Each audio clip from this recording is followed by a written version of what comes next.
주님께서 여러분과 함께 마테오가 전한 거룩한 복음입니다.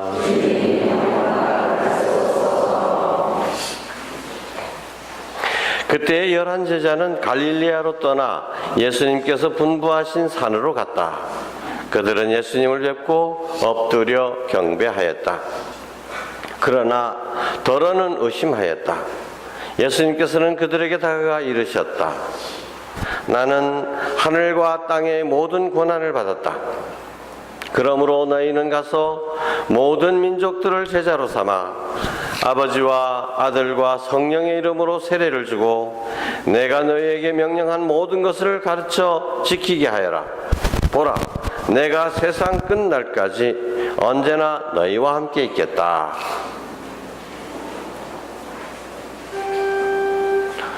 주님의 말씀입니다.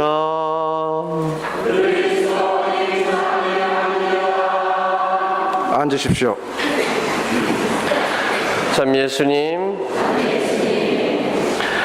내가 세상 끝날까지 너희와 함께 있겠다 하고 약속하시면서 예수님께서는 우리에게 세상 끝까지 복음을 전하라고 하십니다. 세상 끝날 때까지 우리와 함께 계시는 예수님. 근데 우리는 세상 끝까지 가서 복음을 전해야 하는 소명이 있습니다.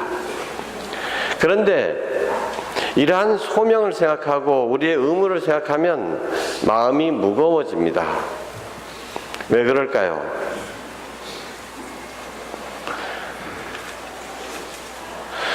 선교라고 하는 것은 교회의 본질적인 사명이라고 얘기하고 교회를 건립한 이유는 바로 복음 선포를 위한 것이다라고 얘기합니다.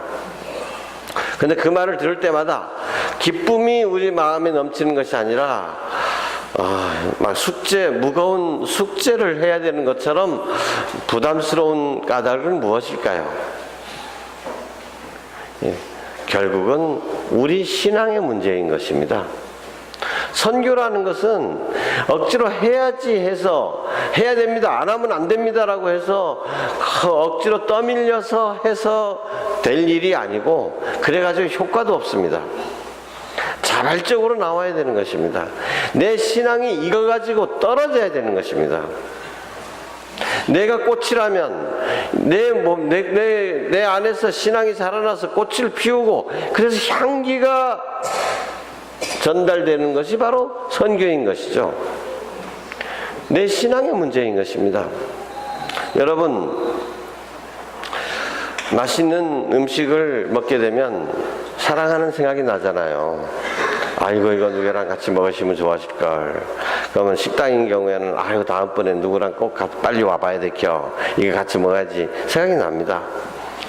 좋은 영화를 보게 되면 누구랑 같이 마시면 아이고 얼른 얘기해야 돼. 야, 너도 이 영화 좀 봐라. 너 너무 이거 참 좋다. 좋은 영화다.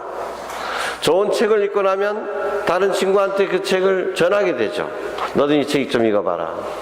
자연스러운 것입니다. 이거 누가 시키는 것이 아니라 내 마음속에서 우러나오는 것이죠. 저 선교라는 것도 역시 마찬가지로 이런 것이 진짜 선교입니다. 내 신앙이 이거 가지고 그것이 다른 사람한테 저절로 전달되는 것이죠. 몇 년 전에 제가 서울에서 월요일하고 화요일날 계속 서울에 가서 상담 공부를 한 적이 있었습니다. 근데 거기 많은 목사님들도 와 계시는데, 근데 목사님들이 저한테 와서 부러워하는 것, 한국 천주교에 대해서 부러워하는 것이 딱 두 가지다라고 얘기합니다. 김수환 추기경님 같은 위대한 인물이 우리 개신교회는 없다라는 거예요. 그리고 이태석 신부 같은 인물이 없다 이렇게 얘기합니다. 김수환 추기경님 때를 한번 생각해 보십시오. 그 추운 겨울날 신부인 나도 김수환 추기경님 조문하러 안 갔습니다. 근데 성당 알지도 못하는 사람들이 그 추운 겨울날 명동성당 몇 바퀴 돌 정도로 그렇게 그것도 단지 돌아가신 분 얼굴 한번 보고 조의를 표하기 위해서 그 광경을 며칠 동안 계속해서 텔레비에서 방영을 하고 장례 미사 드리는 거 방영을 하고 이러니까 이거 뭐 저절로 선교가 될 수밖에 없는 거예요.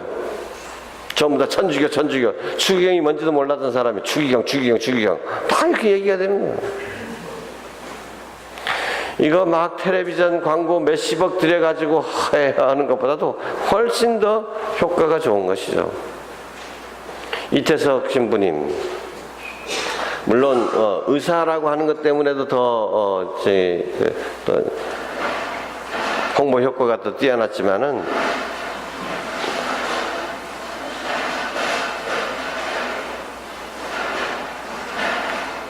가끔 이래가지고 빨리 이거 마이크 선들 다 서로 갈아야 될 것 같습니다. 네.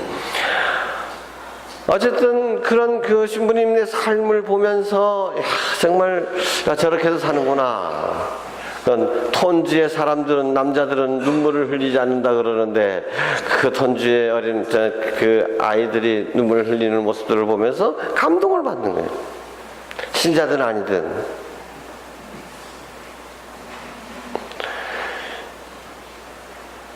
그러한 삶의 향기에서 저절로 복음이 선포되는 것이고 받아들여지는 것이지, 계급품 입에 물고 주님 예수를 믿어라, 믿지 않으면 지옥 간다 이래 가지고는 속으로 오히려 웃죠. 아이고 저 이상하게 돼버렸구나 자기가. 아이고 불쌍한 거 저거.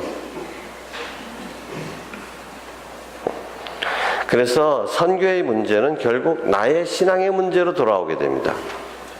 선교의 첫 번째 대상은 바로 나 자신이다. 내가 먼저 복음화되어야 될 사람이다. 내가 복음화되면 선교는 저절로 이루어지는 것이다. 그런데 그럼에도 불구하고 선교는 해야 하는 것입니다. 오늘 복음에 보면 승천하시기 전에 예수님께서 제자들을 다 불러 모으셨잖아요. 사람들이 다 모였어요. 근데 그래서 예수님을 뵙고, 부활하신 예수님을 뵙고 다 엎드려 절했잖아요. 엎드려 절하는데 뭐라고 얘기합니까? 마태복음 사가가 그들은 예수님을 뵙고 엎드려 경배하였다. 그러나 더러는 뭐 했다고? 의심하였다. 예. 부활하신 예수님 보고도 더러는 의심했어요. 근데 예수님께서는 의심하는 놈들은 다 이쪽으로 와라. 그리고 믿는 놈들만 일로 와라. 너네들만 복음을 전해라 하지 않습니다. 의심하는 사람도 믿는 사람도 구별하지 않고 다 명령을 주시는 겁니다. 땅끝까지 복음을 전해라. 의심하는 사람이든 믿음이 약한 사람이든 강한 사람이든 구별 없이 복음을 선포해야 되는 것입니다.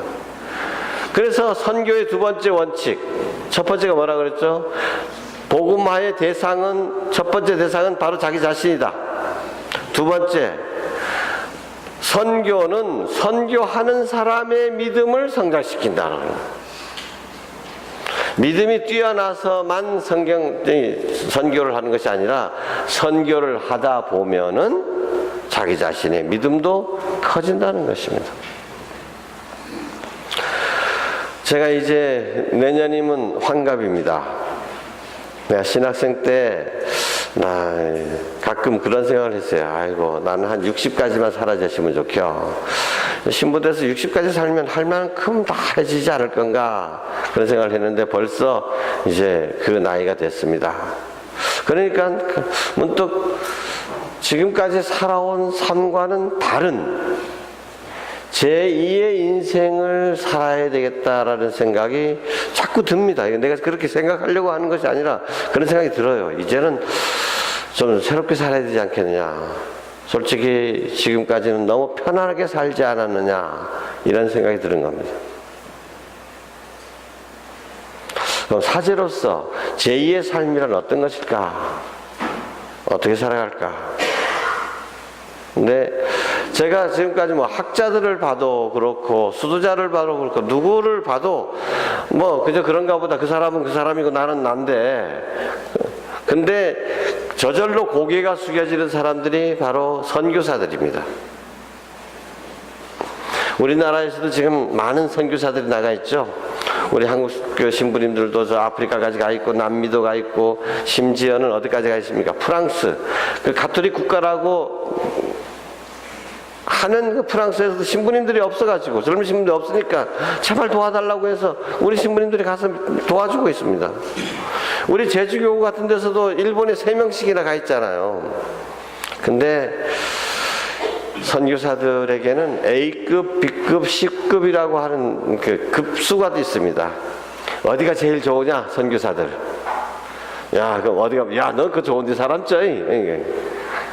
A급이 뭐냐, 제일 좋은 데가 어디냐? 난 뭔가 했죠. 근데 자기네들끼리 하는 얘기가 뭐냐면, A급은 뭐냐면 전기도 있고 수도도 나오는데, 이게 A급이라. 야, 너 좋은 데 살았죠? 이거. 나는 걔도 B급이야 하는 데는 뭐냐, 전기가 있는데, 전기가 있어. C급은 물 틀면 수도가 나오는, 물이 나오는데, 물 길러 다니지 않아도 되는 데가 C급이라. 그러니까 A, B, C가 아닌 데가 얼마나 많다는 얘기입니까?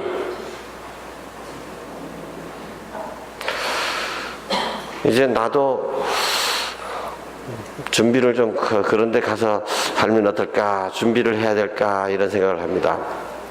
그래서 이 나이에 왕건이 새로 뭐 불어 배우고 무슨 스페인어 배우고 하기는 좀 그러니까 슬프니까 그냥 조금 영어는 알아지나 영어 쓰는 데 가면 조금 편하지 않을까, 이런 생각도 해보고, 좀 그럼 필리핀을 갈까, 어디로 갈까, 이런 생각도 하고 거기 좀 알아보고 싶은 생각도 있는데, 며칠 전에 계속해서 가려운 거예요.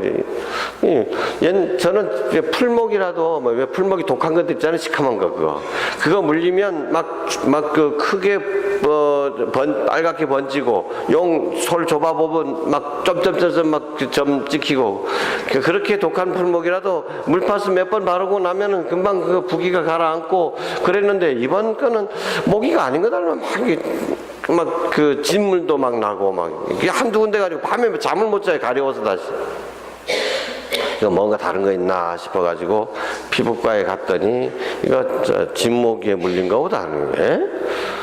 야, 나 모기 물린 병원도 댕겨야 되나? 이건 좀. 근데 많이 물리기도 했지만은 빨리 낫지도 않아요. 그 이상한 모기라 이거는. 지금까지 그런 적이 없는데. 그래서 그 모기 물린 데마다 주사를 놓고 약을 놓고 그다음 무슨 거 바르려는데 그래도 한참 걸렸습니다. 그러고 나니까 야, 이거 나 필리핀이든 어디든지 아프리카도 가면 그거 모기 잔뜩 물릴 건데 빈대 벼룩에다가 이거 어떻게 살 거라.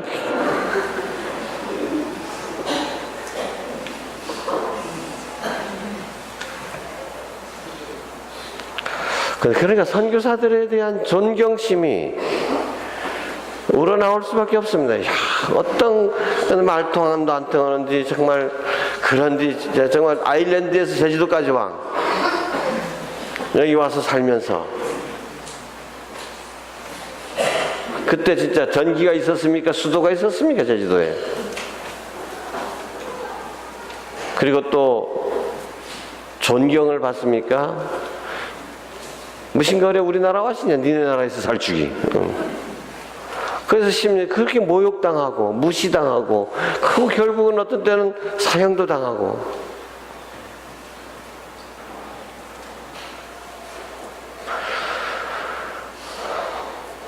저같이 믿음이 약한 사람도 그냥 살다 보면, 거기 가서 살다 보면 저희 믿음이 더 강해질 수도 있겠습니다만, 어쨌든 정말 이 선교사들을 위해서 우리가 기도하고 그들을 위해서 영적 물적으로 후원을 좀 해줘야 되겠다.